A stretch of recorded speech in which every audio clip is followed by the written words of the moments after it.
You've tried everything, haven't you? Breathing techniques, journaling, affirmations, distractions. But the worry never really leaves. It just changes shape. And the worst part? You think it's you, that it's your fault for not being strong enough or calm enough. But what if the problem isn't you? What if you've just been sitting in the wrong seat this entire time? You're not supposed to be stuck inside the storm. You're meant to be the one watching it. If you stay with me for just a few minutes, I'll show you something that could shift the way you experience every anxious thought from this day forward. This isn't another trick. This is about where you're living inside your own mind. Let's begin. Worry thrives in one place: identification. You start thinking something like, what if I lose this opportunity? Or, what if I said something wrong back there? And immediately, your body reacts. Your chest tightens, your jaw clenches. Not because the thought is dangerous, but because you believed it. You wore it. You became it. But here's the truth. Thoughts are like clouds. They come, they shift, they pass. You are not the cloud. You are the sky watching it. When you forget that, you live your whole life trying to manage every cloud. Control it, fix it, run from it. But when you remember you're the observer, not the storm, a strange thing happens. You stop needing to control your thoughts. You just start seeing them. And when you really see a thought, when you observe it without reacting to it, you break the loop. That anxious spiral, it can't survive without your identification. It feeds on you believing it's you. But once you become the watcher instead of the reactor, it loses all power. So the first step to ending worry isn't about fixing the thought, it's about shifting your seat, from actor to audience. Let me show you how to keep doing that step by step, now that you've taken that first step. You might be wondering, okay, so I'm not my thoughts. Then who exactly am I watching? This is where it gets interesting. Inside you, there are two parts always operating. One is reactive, emotional, always chasing validation, afraid of uncertainty. That's the identity. It's the version of you built from childhood, fears, social labels, expectations, ego. It talks loud, it wants control, it worries. But the other part, the one that noticed you were worrying in the first place, that silent watcher who could step back and say, why am I thinking like this? That's the observer. And here's the thing. You can only suffer from worry when you forget the observer and merge back into the identity. That's what most people do 24/7. They fully become their emotions. They get dragged by every thought. They say, I am anxious instead of anxiety is here. One statement traps you. The other frees you. Think about this. Have you ever had a thought like, I'm a failure? But another voice inside you whispered, why am I being so harsh on myself? That second voice is gold. That's the observer showing up. But most people miss it because they're too caught in the noise of the first voice. So, how do you strengthen the observer? You practice noticing, not reacting. When a thought comes up like, what if I mess this up? Just pause, watch it, name it. That's fear. Let it pass. This act of noticing without grabbing it is how you create distance. And in that distance, peace lives. Because real freedom isn't found in controlling your mind. It's found in realizing you don't need to. And the more you sit in that seat, the observer's seat, the more untouchable your inner peace becomes. Now let's go even further. You'll see that the next part isn't just about thought. It's about time. And that might be the real trap keeping you stuck. Let's move on. You'll want to hear this. Here's something that nobody really explains. Worry only exists when you're in the future. It's a psychological time machine. Every anxious thought starts with, what if? What will? What should? But look around you. Like, really look. Are you being chased right now? Is the ceiling falling? Or is your body just sitting here, safe, watching a screen. The observer lives in this moment. But the worrier? It's always off somewhere else, rehearsing problems that don't exist yet, or may never exist at all. Now here's the brutal part. Your nervous system can't tell the difference between a real threat and an imagined one.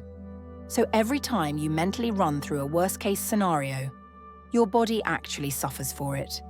Heart rate up, tension in the jaw, knots in the stomach. And none of it is from real danger. It's from your thinking about potential danger.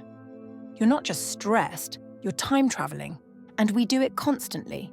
We replay what we said yesterday. We anticipate what might go wrong tomorrow. We try to predict every outcome, thinking that'll bring safety. But it doesn't. It just creates more loops, more mental tabs open that never close, more exhaustion. You think you're preparing, but really, you're draining. So what do? You return, not to a place, but to a point, right now. You bring your attention to this breath, this room, the shape of your hands, the light in the room. You observe. And the second you do that, worry collapses. Because time disappears. You realize your problems aren't just thoughts, they're time-bound. Remove the time and suddenly there's nothing to solve, just something to feel, something to be present with. The more you train this, the more you'll stop confusing anxiety with intuition. The more you'll stop over-preparing and start actually living. And that's not just poetic, that's neurological. Coming up next, we'll take this further and look at the one hidden habit almost everyone does that keeps them unknowingly fueling worry, even when everything seems calm. You're going to see yourself in this next one. Let's go. Let's say something obvious that almost no one actually lives by. You are not your thoughts. You are the one watching those thoughts. Sounds nice, right?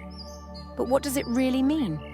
It means that when your mind says, you're failing, you'll never get it together, something's wrong with you, you don't have to believe it.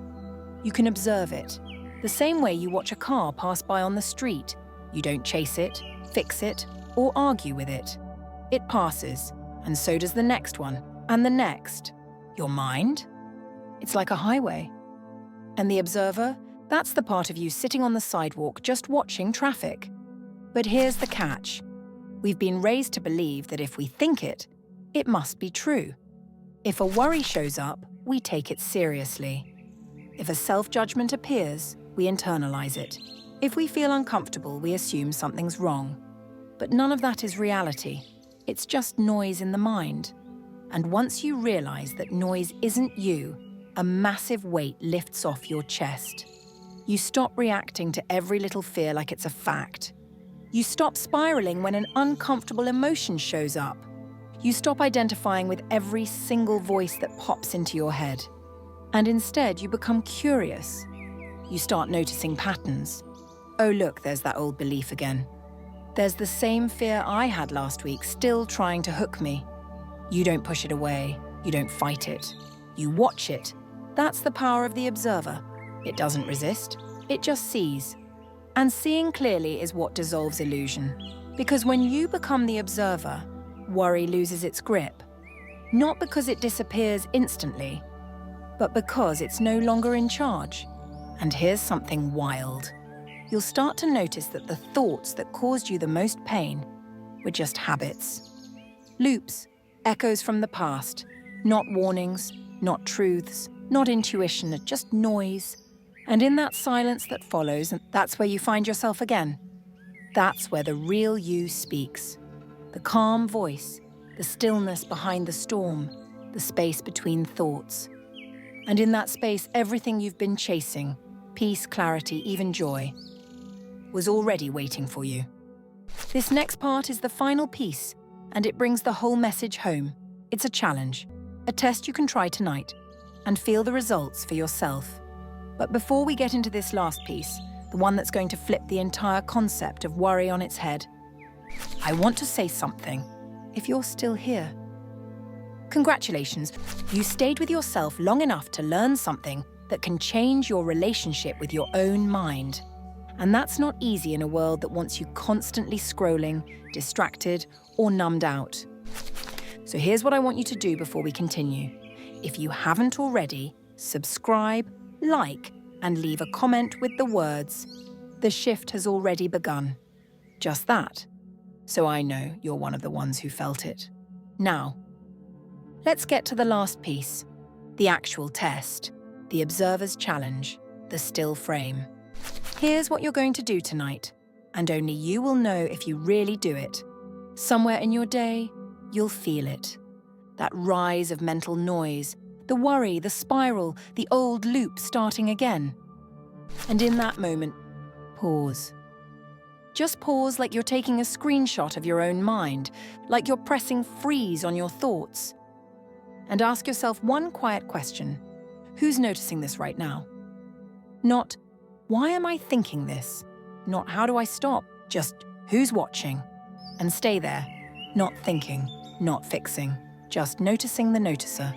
You're going to feel a flicker of something different, a weird stillness, like stepping out of the storm just for a second and seeing that the storm was never you. Do this once and it might feel strange. Do this for a week and you'll start to unhook from every anxious pattern you've ever had.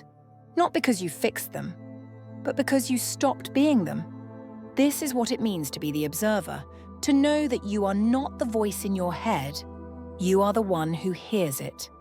And from that place, worry has nowhere left to hide. Let this be the shift, just this one moment every day where you zoom out and remember who you actually are. You're not the chaos, you're not the fear. You're not even your thoughts. You're the awareness behind it all. And that, my friend, is the beginning of peace. I'll see you in the next one. Take care.